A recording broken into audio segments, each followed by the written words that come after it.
Не в силах сдержать слез, родители, погибшие в московском пожаре Динары Раймкуловой, ждут, когда тело их дочери привезут в родное село, чтобы предать земле. Если бы здесь работали заводы и фабрики, она бы никуда не уезжала. Из-за того, что здесь нет работы, все киргизы вынуждены уезжать отсюда. Если бы она туда не поехала, этой беды бы с ней не случилось. Динара, как и другие 13 женщин и девушек из Кыргызстана, не смогла покинуть объятый пламенем склад одной из московских типографий. Все они отравились угарным газом. Самой старшей было 45, а младшей не было и 17.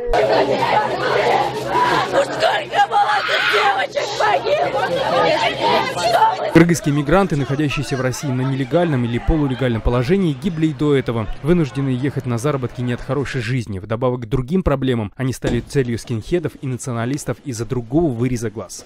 Побил неславянских, людей с неславянской внешностью в вагоне метро с группой. За что били? За нацию. Но именно гибель кыргызских граждан на складе вызвала общественный резонанс. Трагедиядан сабак алышыбыз керек. Улуттук трагедияга айланды. Из этой трагедии мы должны вынести урок. Это национальная трагедия, она не случайна. Правительство должно сделать соответствующие выводы. Нам нужно защищать права мигрантов, которые работают за рубежом. Для их защиты нужно разработать реальные программы. Правозащитники ругают власти за то, что те за 25 лет независимости так и не разработали программу по защите мигрантов. Хотя их вклад в экономику колоссальный. Денежные переводы составляют порядка 30% от ВВП страны. Во многом благодаря им страна еще как-то сводит концы с концами. Мы предложили нашу программу правительству. Также совместно обсуждали в комитете по социальным вопросам Джоркиниш. Но, к сожалению, такого единого мнения по этому поводу не нашлось. То есть сейчас на данный момент в стране отсутствует единая миграционная политика, и проблема исходит из этого.